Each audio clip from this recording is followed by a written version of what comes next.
Welcome to a special edition of Daily Dose, and excited to continue a multi-part series of taking a look at the Gottingen edition of the Septuagint, which I introduced in a prior video and gave you an overview of what it is and which volumes have been completed and so forth. It is, as you may recall, the primary fully critical edition of the Old Greek. It's not complete yet. There's still several volumes underway, but excited to take a look at them in more detail. We're going to focus in on Genesis in this particular video. I'll take a look at some of the others in prior videos, but this will be a good way to get ourselves oriented to some of the main features of this edition. The Genesis edition was produced by John William Wevers. You see he lived from 1919 to 2010. He also did the rest of the Pentateuch.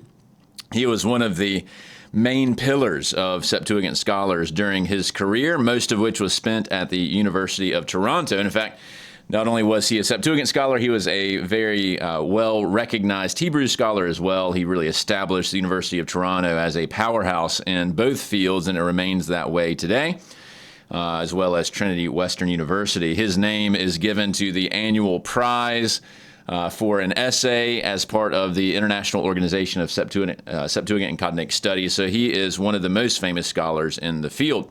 Not only did he produce the critical editions of all 5 books of the Pentateuch, which itself is an enormous achievement, he contributed other writings as well, including some textual notes on Genesis and Exodus that continue to be rather useful today. So he is a powerhouse scholar, died just about a decade and a half ago. After a long and productive life. So we're thankful for his work. Let's take a look at the Genesis edition, and just to kind of get you familiar with the way it's laid out again, and in future videos we'll take a look at more of the details at the verse level. But if you recall, this is the basic layout. So you have the critically reconstructed text at the top. This one actually has a few lines of text as opposed to just 3 or 4. You have the primary apparatus here. And so we'll take a look at that. So there's also the secondary apparatus, that's the hexapla information. We'll cover that in a future video. For today's video, let's first take a look at this miniature little list of manuscripts, which is the set of manuscripts that are the primary ones that, in this case, Wevers used in producing the critical text. And then he puts the variants down here in the bottom. And so let's take a look at sort of what does this all mean when you look at this combination of letters and numbers and all that kind of stuff. What is that? And then these same symbols will be used elsewhere, like here, here, et cetera, et cetera. So this will be good to get us oriented to the manuscripts. Then we'll take a look at the apparatus information itself.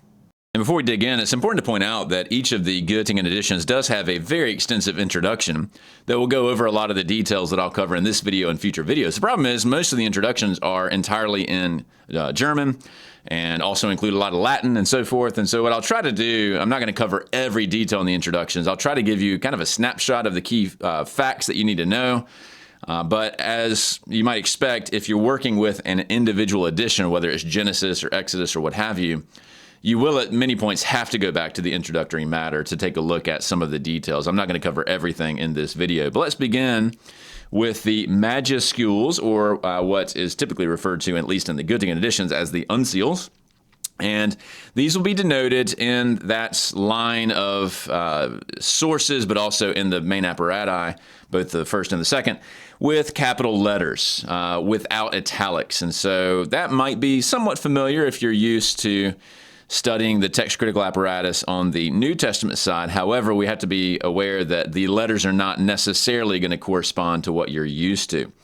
Now, let's begin, and these are the ones that are used for Genesis. There are some others that you'll see in other editions, whether it's the 12 prophets or what have you. We'll just focus on the ones that are in Genesis, but the same basic principle will apply. So the letter A will, across the board, denote Codex Alexandrinus. That's also the same codex that, of course, you would be familiar with on the New Testament side, and it's a very, very important source for the Greek Old Testament because it's largely intact and complete. And so that's going to be A.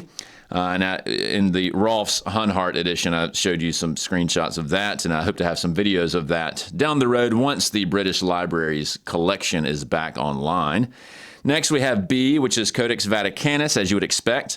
Problem, of course, on the Genesis side of the equation is that it is largely not extant for Genesis. There are some bits and pieces, but there is a supplement that has been added. So hold that thought. I'll come back to it, a much later supplement that was inserted into Vaticanus from the kind of Middle Ages, and so we'll get into that momentarily. D is not Codex Bezae, so that's the first place where you might be confused when you see D in this apparatus. It refers to what is known as the Cotton Genesis. It's at the British Museum, very famous manuscript. You'll see that it's an illustrated manuscript, one of the earliest that we have. You see the Greek right here, nice little picture there. You'll see it's quite damaged. It was burned essentially in a fire at the Cotton Library a long time ago. It's a whole collection of manuscripts, but it's still quite significant and one of the earliest unsealed manuscripts of Genesis. And you'll see that there's F is from Milan, G, again, and those are not related to the New Testament side of the equation. G is in Leyden. L is known as the Vienna Genesis. So I'll show you a picture of that. It's also a very nice illustrated manuscript and very famous as well. M is found at the National Library in Paris, and then S is Codex Sinaiticus, which we've covered in other videos. It also is not largely complete for Genesis. It's very much more significant in other books, but there are bits and pieces. And so you'll notice that the Majuscules on the whole ranged from the 4th through the 6th century, so they go back quite early. And it's important to point that out because a lot of folks on the internet only think that Vaticanus and Sinaiticus are relevant. And there's maybe some folks who've commented on some of these videos that they're all forged later and so forth. The reality is there's actually quite a decent number of Majuscules, and these are just the ones that have survived. They all go back to roughly the same time period. And so there is a pronounced tradition of making these deluxe quality editions of the Greek Old Testament much earlier than perhaps some folks are willing to grant. So those are the chief Majuscules, at least for Genesis, again, not necessarily for all of the books that you could look at in the Gottingen series. Now let's turn our attention to the papyri. And in the Wevers edition of Genesis, he used essentially 29. Of course, many of these are going to be very fragmentary. At least that's my count. There may be plus or minus here and there. And then there are some that weren't cataloged, I suppose, whenever he did his work. So there's doubtless more now. But when you look at the edition from 1974, you'll see 29 total. And these bear a numbering that essentially falls between 800 and 900. These are the Rolf's inventory numbering system. So again, that's not the same thing as the Gregory Alon system, if you're used to that on the New Testament side. And I'm not going to go through all of them. That would take too much time. I don't know a lot about all of them. Each one of these is its own kind of distinct being and has been studied and so forth. You'll just notice that they're kind of housed all over the place. One of the challenges of Septuagint scholarship is that the manuscripts are not always as readily available to take a look at, for instance, online, as you might be used to on the New Testament side. The Center for the Study of New Testament Manuscripts and the NTVMR housed there in Germany, both are very useful points of access for manuscript images on the New Testament side. It's much more the Wild West, if you will, on the Greek Old Testament side. So it can be sometimes difficult to track some of these down. And they're housed, as you can see, in Vienna for 806, New Haven, Connecticut, Berlin, Ann Arbor in the Michigan collection, and so on. And you'll just see just kind of a general range of their numbering. There's a lot of gaps, but either way, when you see these kind of numbers in the 800s and 900s, that's what we're talking about. And so you're not going to see the sort of P plus something to draw your attention to them like you do, for instance, in Nestle Aland, and that signals, hey, this is a papyrus. You're not going to see that. That's not the Rolf system. You just have to know that it's going to be in the 800s and 900s. Let me just show you a couple of pictures of these. This is Papyrus Oxyrhynchus 656. There are a handful of Septuagint manuscripts that were found in Oxyrhynchus, just like on the New Testament side. And so that's a scrap of Genesis that goes back quite early, maybe 3rd or 4th century, if not earlier. And then this is the Berlin Genesis, or the Genesis Berlinensis. You see a very markedly different handwriting there. That one is also quite significant. A lot of pages survive from that one, just to give you kind of a feel for what the papyri look like. They look familiar in terms of what you might be used to if you study them on the New Testament side of the equation, but of course these are of Genesis. And so that's useful, and they go back again to 3rd, 4th century, perhaps even earlier. It just kind of depends on your dating assumptions. And so again, that shows that there is a fairly significant, substantial Greek manuscript tradition of the Septuagint that goes beyond just the two major Majuscules. And some of the papyri are a bit later, 6th, 7th century, because remember the papyrus format was used for quite some time, even after the pivot to the parchment technology if you will. But some of the papyri here can be quite significant. Next, let's take a look at the minuscules. And one of the things that sets the Gottingen editions apart is that, from like Rolf Sohnhart, is that they make a extensive use of this evidence, along with the papyri as well. And by my count, there's nearly 100 in the Genesis edition that Wevers collated and included. Certainly there are more now, based on manuscript discoveries. And they're going to fall in, they're also going to be numbered, and that might be familiar as well if you're used to the New Testament, but they're going to fall in the range of basically the teens up through the 700s, and then the papyri pick up after that. I'm obviously not going to go through all of these, but just again to show you that the shelf marking system is complicated because it all depends on the housing, library, or museum.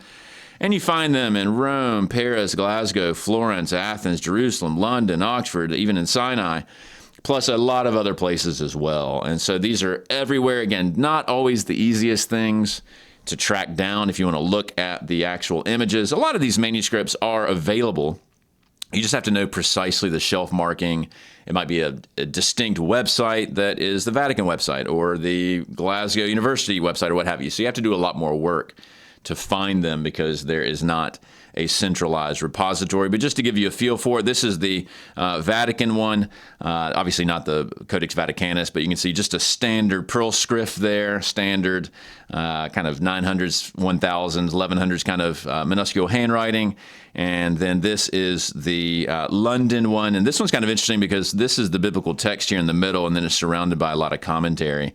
So this will be a framed Catena manuscript, and even some different inking. But you'll notice that this is much later. You can see the paleography here includes a lot of ligatures and abbreviations. Can be quite tricky to read. But you see Jacob right there, so that's fun. So that is just, again, a kind of an introduction to the minuscules. Now, there's one final set of witnesses, and it's a bit of a mixed bag, and they're all quite different. But let me just give you a quick overview in terms of what you'll see in the footnotes. So we'll start with the recensions and textual grouping. So recensions being later revisions or comprehensive revisions to the text. And the main one is going to be an italicized O, and that's the same thing that is used in Rolf Sohnhart, if you remember that video. And that's going to refer to Origen's hexapla. That includes not only mostly late minuscules and a handful of majuscules that include all of the asterisks and obelois and so forth, but also some minuscules, and the syrohexapla will often be included under that siglum. And there's a lot of other stuff that might go with that O in terms of specifying specific manuscripts, but the scripted O is Origen. Then you have the scripted capital C, which is not a manuscript. That's actually the broader Catena tradition. It also includes some manuscripts that perhaps are not themselves Catena manuscripts in terms of having all the patristic commentaries surrounding the text, but maybe were derived from that tradition. So those would be Catenae, generally quite late, but still useful.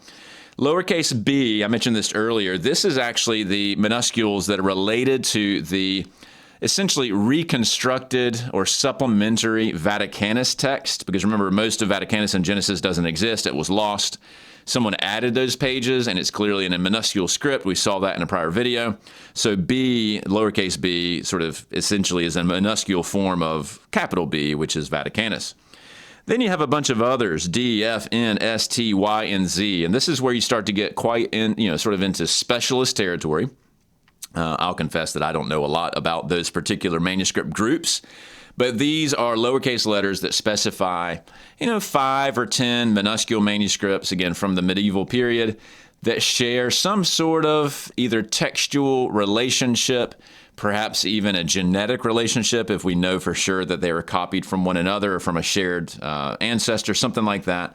And then to make things even more complicated, sometimes you'll have a number of a minuscule with a prime mark, sometimes even in conjunction with one of these letters. That's designated even further subfamilies of the minuscules. And so Wevers and others like him do a lot of work grouping manuscripts so that they can be handled under these letters as opposed to listed individually. But that's where you start to get into very specialized ground. Next, we have the patristic sources, and dozens of Greek church fathers are consulted as witnesses to the text. Now, there's a lot of limitations when it comes to that, because sometimes a church father may be recalling a citation from Genesis from memory. He may not be directly consulting an actual manuscript. So you have to use the patristic evidence with a little bit of caution. And essentially the abbreviations will be related to their name and sometimes the work or the source where you can find it. And it's a huge list in the Wevers edition. Here's just a screenshot of a few of them. You got Athanasius and Chrysostom and so forth. And so whenever you see those in the apparatus, you're almost always going to have to go back to the introduction to figure out, okay, what exactly is this? What work is this?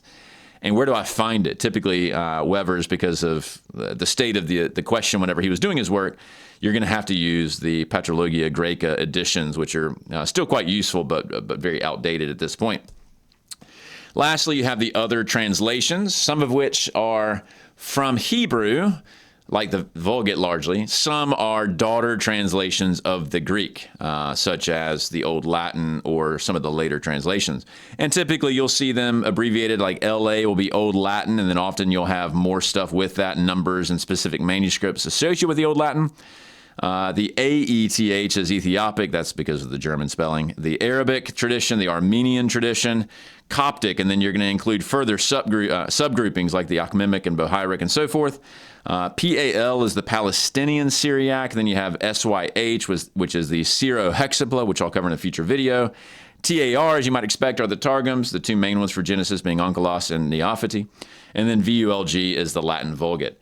So is your head spinning yet? Yeah, there's a lot going on. The apparatus is quite complicated when it comes to not only all the letters that you see with reference to this list of sources here, but also in the actual apparatus itself. So the beauty of the Gottingen editions is that they use a lot of stuff. The downside is that it's very confusing in terms of what all these letters mean as to where you track down all this stuff. And so my hope is that I've made it at least a little bit more clear, although again, you're often going to have to look at the introduction.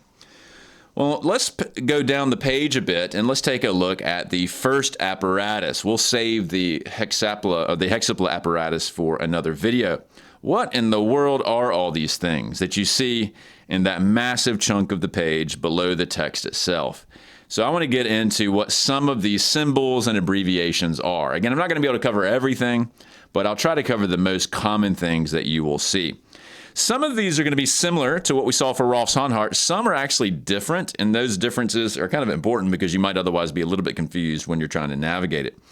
But similar to the Rolf's Honhart edition, you're going to have a lemma. That is a chunk of the text in the apparatus. You're not going to have like footnotes or little symbols like you'll see for Nestle Aland or UBS. And so you're going to see some Greek string, a word or maybe two words, followed by this square bracket, and that tells you, okay, we're going to start the variants now. Whenever you see a list of different options, you're typically going to see them separated by a semicolon as opposed to a vertical bar. And then when you see different variants, when you want to go to the next word that has a variant, you'll see a singular vertical bar as well. So that will separate your individual variants. Now, if there is some correction going on in a manuscript, the original reading of, Sinaiticus or whatever will have a star, and then you'll have either a C or a C1 or a C2 or whatever for the correctors. And so that's reasonably straightforward. The lowercase s refers to some sort of supplement, kind of like what was added to Vaticanus, or perhaps there's a missing page and a later scribe has added a new page or something like that. So that'll be denoted with an S. TXT is kind of just a default marker if needed to clarify that we're talking about the reading of a given manuscript. And then MG, that's in the main text of the manuscript. Then MG here is going to refer to a reading that is found in the side or bottom margins. VID, which is from the Latin videtur, is something that denotes, especially for papyri, but sometimes for majuscules as well. It's not that commonly used for minuscules because they're typically pretty well preserved. This is a reading that is uncertain, where the editor is not sure whether it says this or that. Maybe it's smudged, maybe there's a hole there, and so to make a clear decision, you might have to actually go and look at the manuscript if you can find it. So VID is like a tentative guess, and you need to take a look at it on your own. Next, and these two are quite important, the plus sign, or sometimes you'll see it as an ADD, that indicates that text has been added relative to what, in this case, Wevers or whoever the editor is, believes to be the original critical text. And then the greater than sign, or OM, denotes words that have been omitted, or it's a minus relative to the critical text. So those are very common, very significant. TR is short for transposition. That's when you switch the order of letters or words. And then PR means that the variant that you are looking at in the apparatus shows up prior to the lemma that you see there. So PR means like, hey, there's another word or something or an article that's prior to the lemma text itself. So that's what PR means. A few more to cover.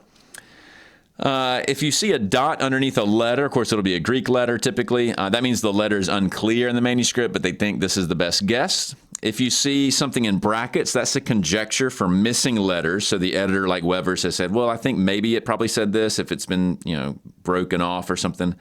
And then if you have a regular parentheses of some letters, that means that within a subvariant, those letters, it's often like an article or something like that, are missing in one of the witnesses, even though a given manuscript witness may otherwise be evidence for a variant unit itself. You'll often see the numbers 1, 2, 3, etc. with a superscripted circle, basically. And that means the first or the second or the third occurrence of something. So let's say a chi shows up 3 times in a verse. The first or second or third, if they have a variant, you'll have to do the 1 with the 0 or whatever to indicate, okay, I'm talking about the first one or the second one or what have you. That's how they do it, since they're not marking up the text itself. You'll often see this kind of upside down U. And that means that whatever falls between the first occurrence of, let's say it's an article or the word logos or whatever, and the second occurrence in a sentence, everything in between has fallen out due to the phenomenon known as homoioteluton, similar ending, or homoarcton, similar beginning, and the scribe has shifted his eyes, he dropped it out. That's called haplography, so that's what that symbol means. CODD shows up on occasion. That means that multiple manuscripts attest a certain reading, but you're not necessarily concerned about providing the details. Like, hey, a lot of them say it. XCORR means a reading in the text has emerged, or a variant has emerged from a scribal correction, perhaps integrated into the text. Typically, the scripted M with an equal sign, that's not the majority text. So this is where you don't want to be confused if you're used to, for instance, the UBS edition on the New Testament side. That refers to the Masoretic text. And then lastly, the down arrow says, hey, look to the secondary apparatus. That's the orogenic hexapleric apparatus that we'll get to down the road. Maybe there's something that you need to look at down there, so they'll just do a downward arrow. Now, stepping back a bit, there's a lot of moving parts with this. As you can tell, this is a complicated apparatus with a lot of different witnesses, a lot of different symbols and abbreviations, and this isn't even all of them. Again, you'll have to consult the introductions if you're confused, and a lot of these abbreviations are Latin, and so you just have to deal with that. So Septuagint textual criticism is not for the faint of heart. It requires knowledge of a lot of different things, but hopefully this has been a helpful orientation. Let's do a little bit of work in the actual apparatus just to give you a feel for how this all comes together. Now, I won't belabor the point because it's already a long video, but let's just point out a few things just to see it in action. So just zooming in on verse 10 here on the page we're on, the main text apparently has a kathan, and then you have the bracketed thing there saying, okay, here's the list of variants, and it is preceded by et, which would be chi, in the Ethiopic, Armenian, Palestinian, Syriac, and so on. And that apparently is equivalent to the Masoretic. Then you have a semicolon here, and here's a different option, which is a K-de, as opposed to a kathan, and that is in Minuscule number 18. Let's jump down. Let's see. Here we have anima in verse 11, and then you have an addition of de after that in the original hand of Minuscule 56. That probably implies that maybe a corrector took it out or something like that. Then we have separation, new variant in verse 11, to hini, so to the one. Here's the start of the list of variants.